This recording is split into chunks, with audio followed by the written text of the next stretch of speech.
কাহিনী আপোনালোকক বহুত কলো আজি মই আপোনালোকক এটা সঁচা ঘটনা কবলৈ ওলাইছো টিএন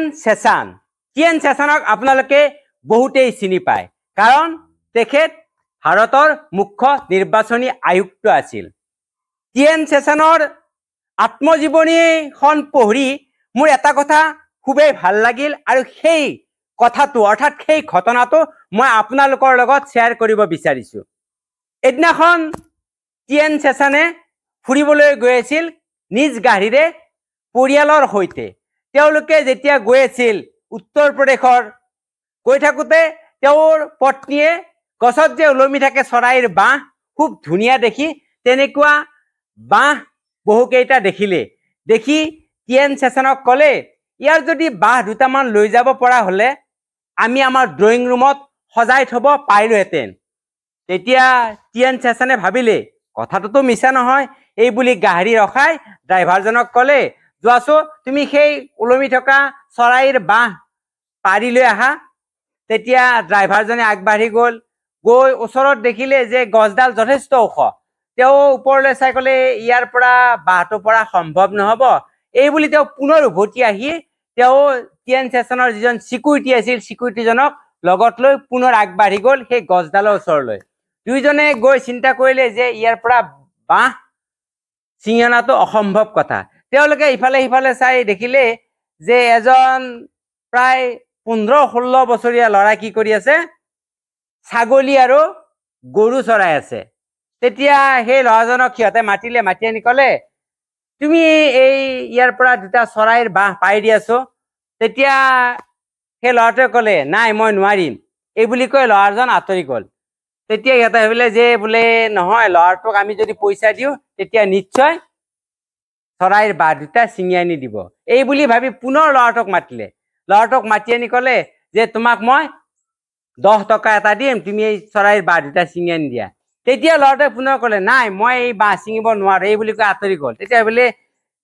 ড্ৰাইভাৰজনৰ চিকিউৰিটিজনে ভাবিলে যে নিশ্চয় পইচাৰ অকণমান বেছি লাগিব এইকাৰণে কৈছে পিছত আকৌ পুনৰাই মাতি আনি ক'লে যে তোমাক 50 টকা এটা দিম তুমি দুটা চৰাইৰ বাহ ছিঙি আনি দিয়া তেতিয়া সেই ল'ৰাজনে পুনৰাই ক'লে নাই মই চৰাইৰ বাহ ছিঙি আনি নিদিওঁ বুলি পুনৰ আঁতৰি গ'ল ঠিক সেই মুহূৰ্ততে টিএন সেশনে ভাবিলে সাধাৰণ কাম এটাৰ কাৰণে দুজন গ'ল এতিয়ালৈকে কিয় আহি পোৱা নাই টিএন সেশনো আগবাঢ়ি আহি দেখিলে যে তেওঁলোকে চৰাইৰ বাহ ছিঙিব পৰা নাই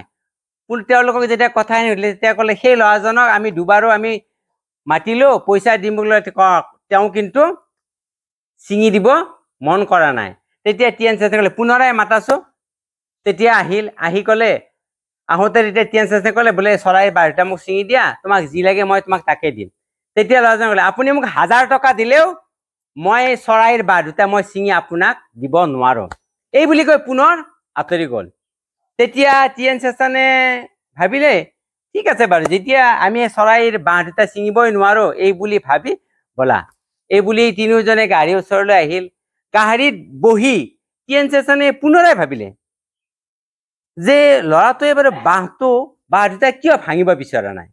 ছিঙি আনি মোক দিব বিচৰা নাই এই বুলি ভাবি ড্ৰাইভাৰক ক'লে ৰবা ড্ৰাইভাৰ যোৱাচোন তুমি সেই ল'ৰাজনক পুনৰাই মোৰ ইয়ালৈ মাতি আনা তেতিয়া ড্ৰাইভাৰে পুনৰ গৈ সেই ল'ৰাজনক মাতি আনিলে আনি ক'লে তুমি বাৰু মই তোমাক 1000 টকা দিলেও তুমি বাহ দুটা মোক ছিঙি আনি নিদিওঁ বুলি কৈছা কিন্তু মূল কথাটো হ'ল বাৰু তুমি বাহ ছিঙি দিব নালাগে তুমি যে আপত্তি কৰি আছা চৰাইৰ বাহ দুটা মোক ছিঙি আনি দিব খোজা নাই ইয়াৰ মূল কাৰণটো কি তেতিয়া সেই ল'ৰাজনে যিটো কথা কৈছিল সেই কথাটো আপুনিও মন দি শুনক যিটো কথা নেকি টিএন সেশনে ওৰে ৰাতি ভাবি টোপনি যাব পৰা নাছিল তেতিয়া সেই ল'ৰাটোৱে কৈছিল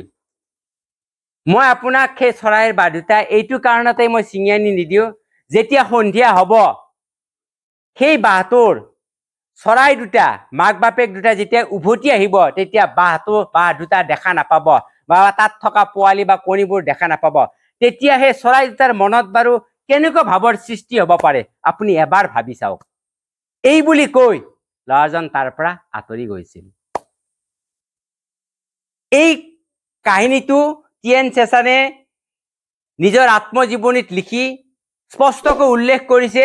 যে সেইদিনা সেই কথাটো ভাবি ভাবি উৰে ৰাতি তেওঁ টোপনি যাব পৰা নাছিল। তেওঁ ভাবিছিল মই আজি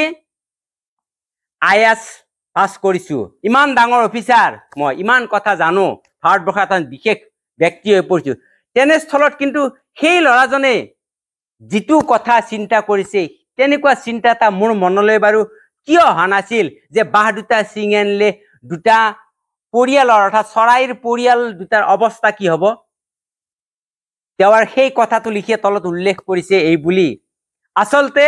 আমাক শিক্ষাৰ উপৰিও আমাক সংস্কাৰ লাগে,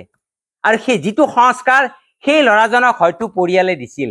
সেইকাৰণে ল'ৰাজনে তেনেকুৱা কৰিছিল। গতিকে আমি শিক্ষাতকৈ আমি সংস্কাৰ, আমি আমাৰ পৰিয়ালত আমাৰ ল'ৰা ছোৱালীক, আমাৰ ওচৰ চুবুৰীয়াক, আমাৰ বন্ধু বান্ধৱক আমি কি সংস্কাৰ দিছো বা তেওঁলোকৰ পৰা আমি কি সংস্কাৰ লৈছো, এইটো কিন্তু আটাইতকৈ ডাঙৰ কথা। আজিলৈ এৰিলো, পুনৰ আপোনালোকক লগ পাম যদিহে মোৰ এই চেনেলটো ছাবস্ক্ৰাইব কৰি ৰাখে। লগতে আজিৰ পৰাই আমি সংকল্পবদ্ধ হওঁ যে আমি সদায় ভাল সংস্কাৰ লগত ৰাখি বা আনকো দি আমি জীৱনটো আগবঢ়াই নিম। পুনৰ আপোনালোক সকলোকে নমস্কাৰ।